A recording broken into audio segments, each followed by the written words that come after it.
Welcome to The 48 Rules of Retirement. Today we examine retirement rule number 20, clothes make the man.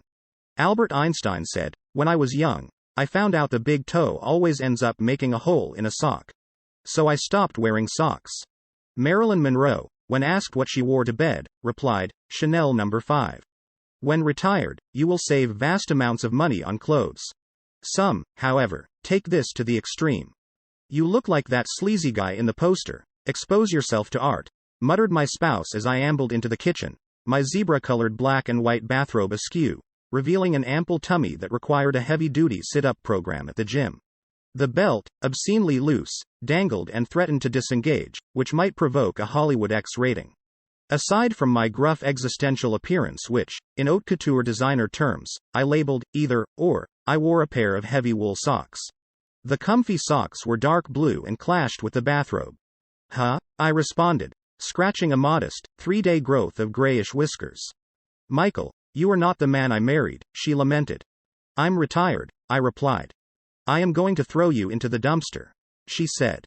As a precaution, I took a quick look outside the front door to see if there was in fact a dumpster occupying our driveway. My spouse is unpredictable. She often makes her point in dramatic fashion. Last year, she snatched my prized underwear with gaping holes that provide excellent air conditioning and callously thrust them on top of the barbecue grill. She lit the grill and raised the control to high, incinerating every glorious fruit of the loom that I cherished. Formerly, I owned hundreds of t-shirts, mementos of treasured tourist traps that we had visited with the kids during the past 30 years. Cape Canaveral, Chicago's Hooters, and Disney World, fun places like that. "What do you plan to do with this junk?" she had asked. I shifted into defensive mode. "You can never possess enough t-shirts for painting." "Well, Picasso, you haven't touched a paintbrush for 10 years, she replied. Retired, I unconsciously settled into a drab clothing routine that gets me in trouble. I wear the same clothes all the time. My rationale is simple. They feel comfortable. I wouldn't trade my grubby New Balance running shoes for a brand new pair of Michael Jordan's high-priced, high-tech sneakers. They are a fashion statement and a personal metaphor. New Balance should make a commercial with me extolling the virtues of their product. When I retired, I was seeking New Balance, I'd say, looking earnestly and directly at the camera in my most sincere, car salesman fashion. These running shoes assure me that everything is right in my world. They are comfortable, reliable and easier to manage than even a faithful dog.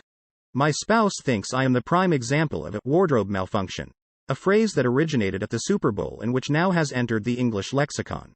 Justin Timberlake apologized for causing Janet Jackson's bare-breasted performance at the ultimate North American sports venue in front of millions of delirious viewers. He claimed it was a wardrobe malfunction. This was disingenuous, given that Janet then surprised the startled viewers even more with yet another wardrobe malfunction involving a pierced nipple. Frankly, I don't care what the executives from New Balance offer me. I will not engage in nipple piercing. I would live in constant fear of snagging my nipple on kitchen implements, bars of soap, shrubs, trees, and steering wheels. Besides, as my spouse will readily attest, I have certain fashion standards. Today's retired affirmation. I am the perfect weight, given that gravity is already such a heavy burden. Get ready for retirement rule number 21, soon to come. Thanks for watching.